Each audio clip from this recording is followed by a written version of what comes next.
তো গাইস এই হচ্ছে আমার 2020 সাল থেকে 2025 সালের ডিসেম্বর পর্যন্ত ফ্রি ফায়ারের জার্নি। ফ্রি ফায়ার শুধুমাত্র আমাকে একটা গেম আইডি দেয় নাই, আমাকে দিয়েছে একটা পরিচিতি। আমিও ফ্রি ফায়ারকে দিয়েছি একটা পরিচিতি। আমি ফ্রি ফায়ারকে সময় দিয়েছি, ফ্রি ফায়ার সেটার অবশ্যই আমাকে একটা মূল্য দিয়েছে। বাট আমি স্বেচ্ছায় সজ্ঞানে একটা কথা বলতে চাই আপনাদেরকে, যদিও বা এটা বলতে আমার নিজের কাছেই অনেক কষ্ট হচ্ছে। আজকে থেকে এই চ্যানেলে আমি আর কোনো ফ্রি ফায়ারের ভিডিও আপলোড করব না। আজকে থেকে আমি ফ্রি ফায়ারকে বিদায় জানাচ্ছি। আর কোনো ফ্রি ফায়ারের ভিডিও আপাতত আমার থেকে পাবেন না। এটার দুইটা কারণ আছে, আমি দুইটা কারণে এটা করতেছি। নাম্বার ওয়ান, যেটা সবাই জানেন বাট তুলে ধরার মতো কেউ নেই এখন ফ্রি ফায়ার গেমিং কমিউনিটি। যদিও বা আমি এখন বর্তমানে ফ্রি ফায়ারের কোনো ক্রিয়েটর না, আমি অ্যাজ এ ইন্ডিভিজুয়াল গেমার হিসেবে বলতেছি গেমের ভিতরে প্রচুর পরিমাণে হ্যাকার, যেটা আপনারা শুনতে শুনতে বিরক্ত এবং আমি নিজেও বিরক্ত। আপনারা সাধারণ একটা জিনিস শুধুমাত্র ভাবেন ভাই, এই গেমটা আসছে 1 বছর 2 বছর না, বা 3 বছর 4 বছরও না, 8-9 বছরের বেশি হয়ে গেছে এই গেমটা চলে আসছে। এখনো পর্যন্ত এই হ্যাকারদের উপরে কোনো স্টেপই নিতে পারলো না। আমি যদি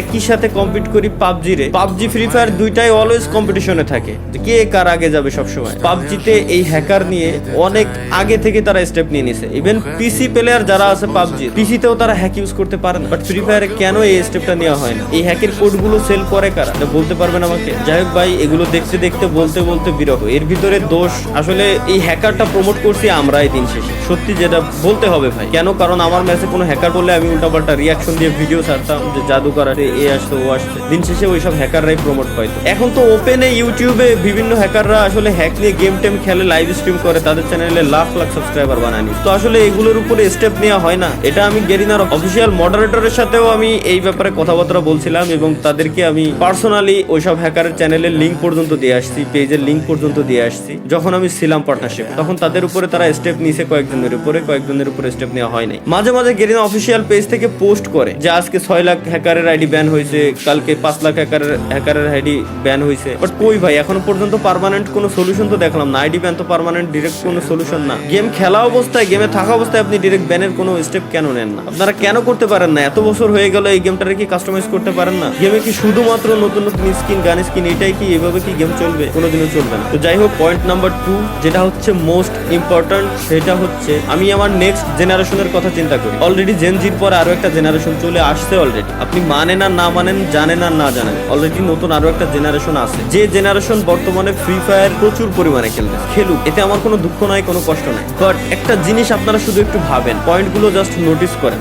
এই নতুন জেনারেশন গেমের ভিতরে আসতেছে, ই স্পোর্টস তারা খেলবে, একজন ই স্পোর্টস এর প্লেয়ার হবে তারা, দেশের নাম উজ্জ্বল করার জন্য বাইরের কান্ট্রিতে তারা যাবে। এই আশা নিয়ে তারা যখন গেমের ভিতরে ঢুকতেছে, গেরিনা তো এইভাবেই গেমটাকে বর্তমানে প্রমোট করতেছে, তাই না? যে ই স্পোর্টস এর দিক দিয়ে। তো এই আশা নিয়ে একজন প্লেয়ার যখন গেমের ভিতরে আসবে, নতুন একজন প্লেয়ার গেম খেলা শুরু করবে, তখন তার পাশাপাশি তার যে অপোনেন্ট থাকবে, যে এনিমিগুলো থাকবে, এনিমিগুলা গেমের ভিতরে গান স্কিন পারচেজ করছে, গান স্কিনের এক্সট্রা অ্যাবিলিটি আছে, গাড়ির এক্সট্রা অ্যাবিলিটি আছে, প্রত্যেকটা জিনিসের এক্সট্রা অ্যাবিলিটি আছে। ওই অ্যাবিলিটি ইউজ করে যখন ওই প্লেয়ারটাকে মারবে, তখন ওই প্লেয়ারের মাথায়ও সেম জিনিসটা কাজ করবে, কারণ তারা ছোট, যারা নতুন জেনারেশন আসছে তারা ছোট। তাদের মাথায় একটা থটই আসবে যে তাইলে আমিও গান স্কিন কিনবো, নাহলে আমি তো ওরে মারতে পারতেছি না। এতে করে জোর করে তাকে গান স্কিন কেনানো হচ্ছে, জোর করে তাকে টপ আপ করানো হচ্ছে। সে স্বেচ্ছায় করতেছে না, জোর করে তাকে করানো হচ্ছে। এটা আপনাকে মানতেই হবে, 100% আমি বলবো আপনাকে মানতেই হবে যে এমনটা হচ্ছে, দিনকে দিন হইতেই আছে। পে টু উইন গেম হয়ে যাচ্ছে টোটালি। তো এই ব্যাপারে আপনি যদি এখনই পদক্ষেপ না নেন, আপনি যদি এখনই স্টেপ না নেন,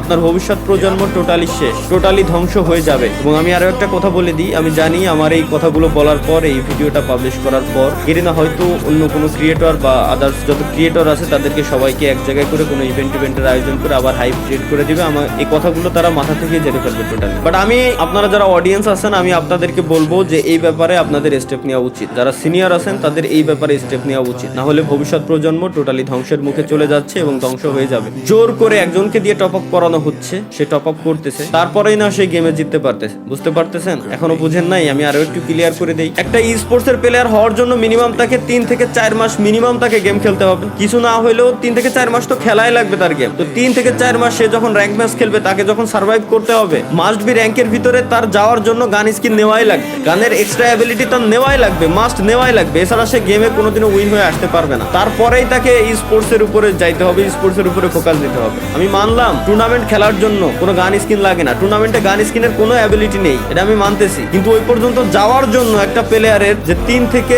3 বছর পর্যন্ত সার্ভাইভ করা লাগে, ওই 3 থেকে 3 বছর পর্যন্ত আপনাকে কত টাকা খরচ করতে হচ্ছে, এটা কি আপনার মাথায় আসতেছে, এটা কি আপনি বুঝতে পারতেছেন? তো আমার মতে এটা বন্ধ করা উচিত। বাংলাদেশ সার্ভার ব্যতীতও আরো অনেকগুলো সার্ভার আছে গেরিনা ফ্রি ফায়ারের ভিতরে, ওইসব সার্ভারে গানের কোনো অ্যাবিলিটি নাই, এক্সট্রা কোনো অ্যাবিলিটি নাই। গানের স্কিন আছে বাট এক্সট্রা কোনো অ্যাবিলিটি নাই। যার মন চায়, যার ভালো লাগবে সে গান স্কিন নেবে, যার মন চায়, যার ভালো লাগবে সে গাড়ির স্কিন নেবে, কারের স্কিন নেবে, বাইকের স্কিন নেবে, কোনো সমস্যা নেই। কিন্তু একজনকে দিয়ে জোর করে কিনায় পে টু উইন বানানোর কোনো মানে হয় না বলে আমি মনে করি। তো দিন শেষে আমাদের সকলেরই আসলে এই ব্যাপারে স্টেপ নেওয়া উচিত, না হলে ভবিষ্যৎ যে প্রজন্ম আসতেছে ওরা ধ্বংসের মুখে ধ্বংস হয়ে যাবে বলে আমি মনে করি। এটা ছিল হচ্ছে আমার দ্বিতীয় পয়েন্ট। আশা করি আপনারা যথেষ্ট বুদ্ধিমান, যথেষ্ট পরিমাণে ভালো বুঝেন, আপনাদেরকে এত বোঝানোর কিছু নেই, আপনারা বুঝে গেছেন যে আমি কি বলতে চাচ্ছি মূলত। এবং হ্যাকার ব্যান করার জন্য ভাই বেশি কিছু লাগে না। ফ্রি ফায়ার ব্যতীত যতগুলো মোবাইলের ব্যাটল রয়্যাল গেম আছে প্রত্যেকটা ব্যাটল রয়্যাল গেমস ইমুলেটরে খেলা যায়। ওই প্রত্যেকটা ব্যাটল রয়্যাল গেমস ইমুলেটরে খেলার সময় আপনি একবার জাস্ট হ্যাক ইউজ করে দেখেন না, আপনি গেমেই ঢুকতে পারবেন না। গেম খেলা তো দূরে থাক, আর গেমে যদি কোনোভাবে ঢুকেও যান ইনস্ট্যান্ট ম্যাচের ভিতরে থাকা অবস্থায় আপনার আইডি ব্যান হয়ে যাবে ইমুলেটর সহকারে। তাহলে ফ্রি ফায়ার কেন পারতেছে না? এই হ্যাক গুলো কারা আনতেছে, কারা সেল করতেছে? এই হ্যাকের যে সোর্স কোড গুলো, এই সোর্স কোড গুলো আসতেছে কোথা থেকে? তো যাই হোক ভাই,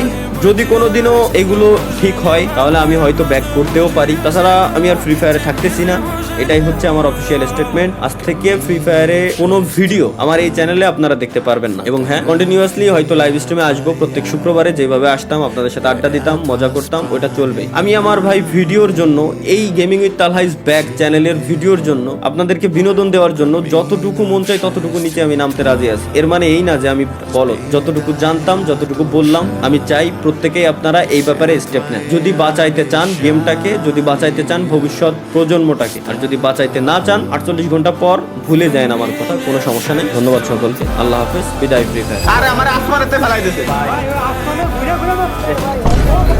আরে ওর ও করলো কি আবার? আল্লাহ তাকবীরুল্লাহ লা ইলাহা ইল্লাল্লাহ। देख के अरे ये कहाँ से आ गया? ये देखो कहले CS रैंक नहीं तो फिर बताओ, अब बैन ही नहीं हो रहा है, इसको रिपोर्ट भी किया।